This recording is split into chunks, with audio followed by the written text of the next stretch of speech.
Hi, I'm Liza Mügge from the University of Amsterdam. I'm Ayoub from University College London. I'm Joscha Köck from Theatre to Press Vienna. So what are your thoughts about building bridges within the feminist movement without sacrificing core priorities of each stream of the feminist movement and research?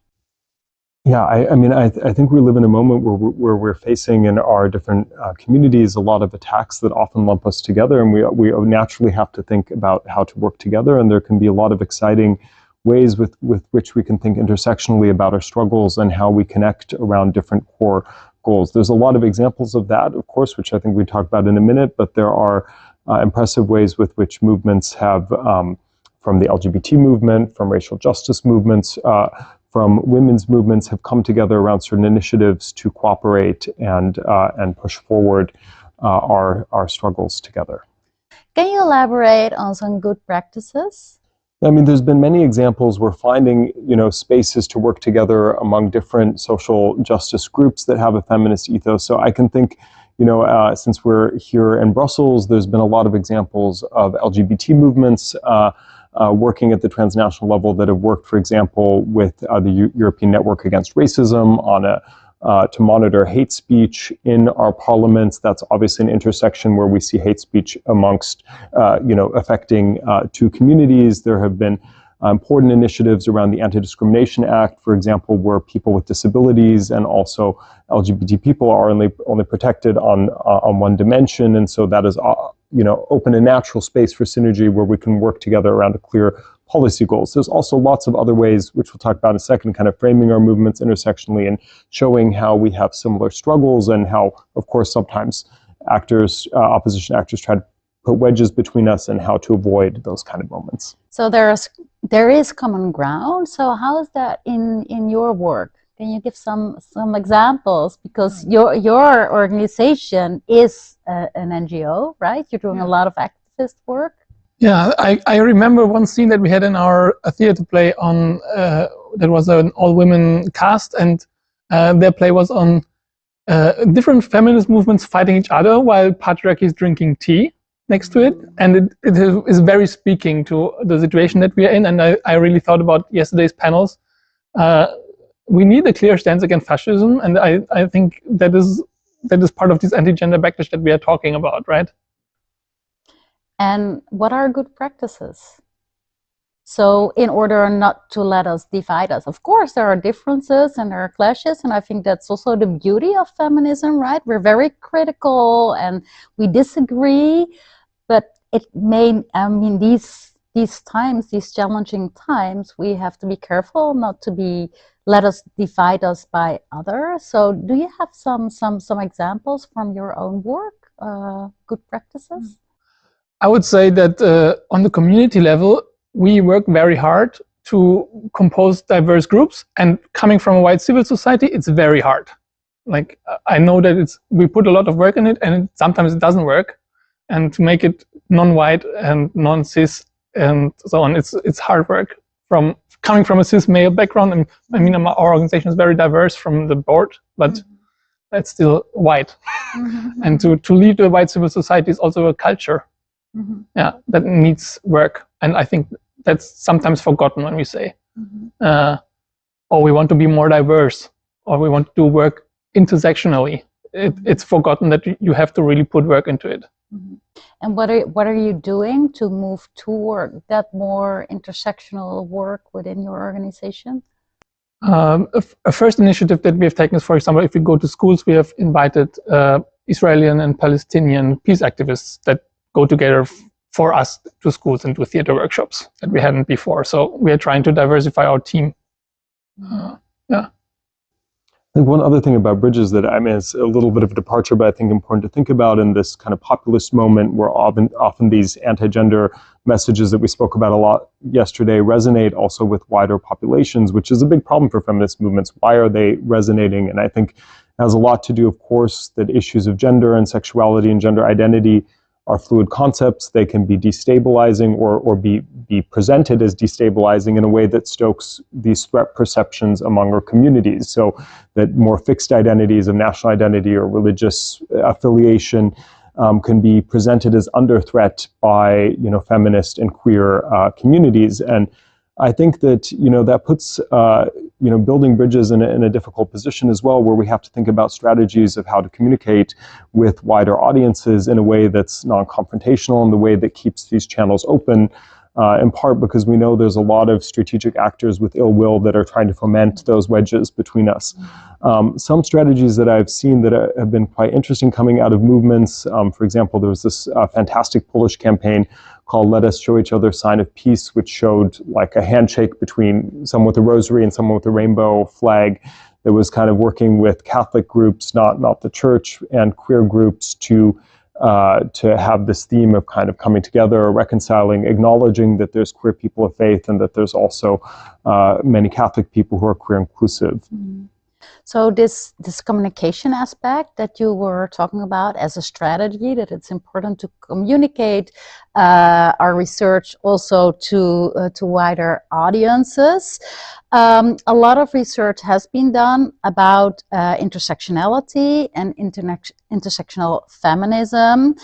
And one of the key gaps that I observed the past years is that, especially within universities, we remain quite theoretical and empirical. And so what we're trying to do also in this project is getting out of our comfort zones and trying to connect with communities and bringing in more creative forms of knowledge dissemination and knowledge production to speak to a wider audience, to make it research more accessible. And one of the forms that we use in our Push Backlash project is theater. So Joscha, could you say a little bit more about how this theory of intersectionality, which we are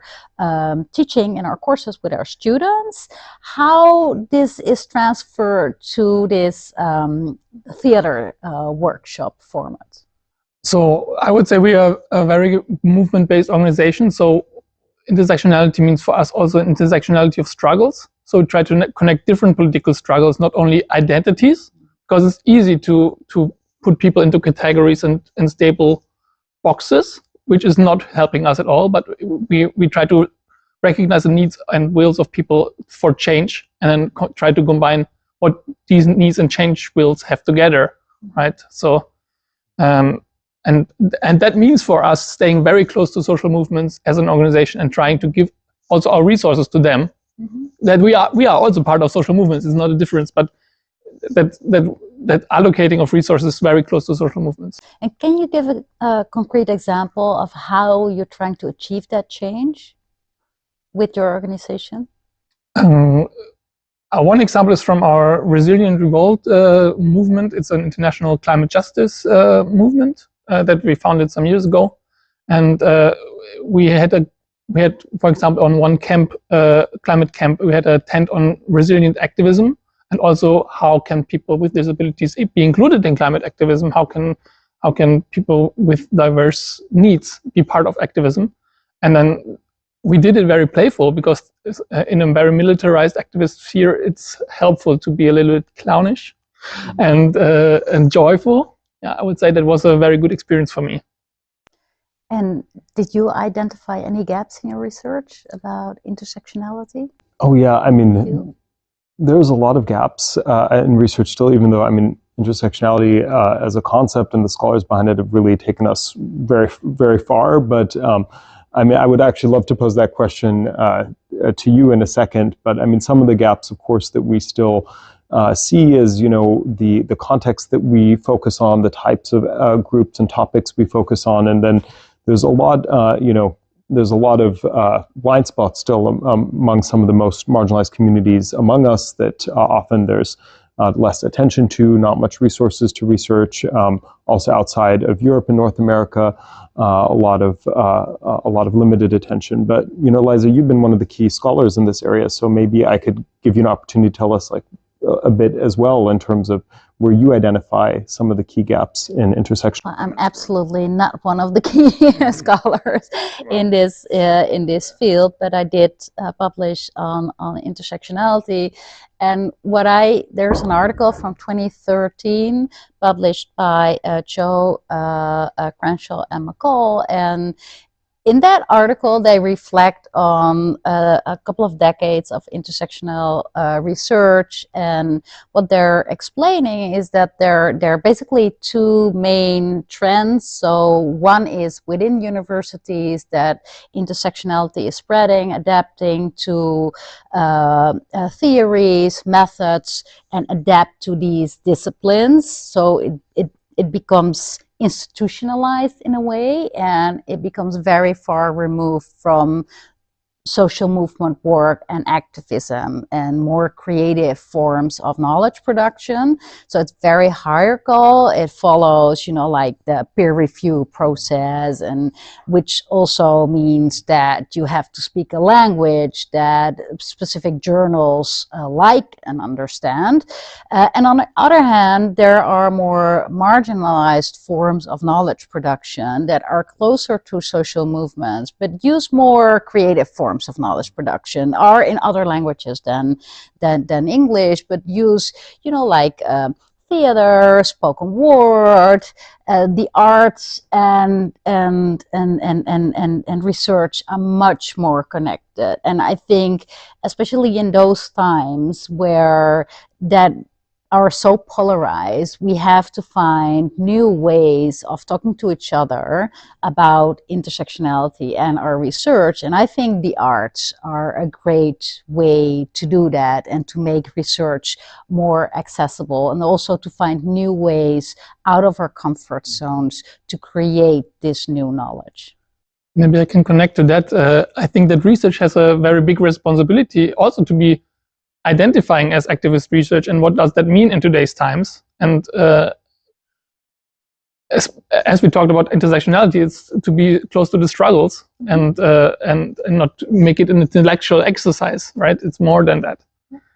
And in the bubbles that I am, a lot of people are intellectualized and from the academic circles, and there's not so much daring to go out of them. Mm-hmm. So when we go to schools and we work with kids that have no background at all in political work, mostly from refugee backgrounds, they have a dire future perspectives. So we work with them on future perspectives, and we work with them on their masculinities, and we work with them on violence, and they all go together.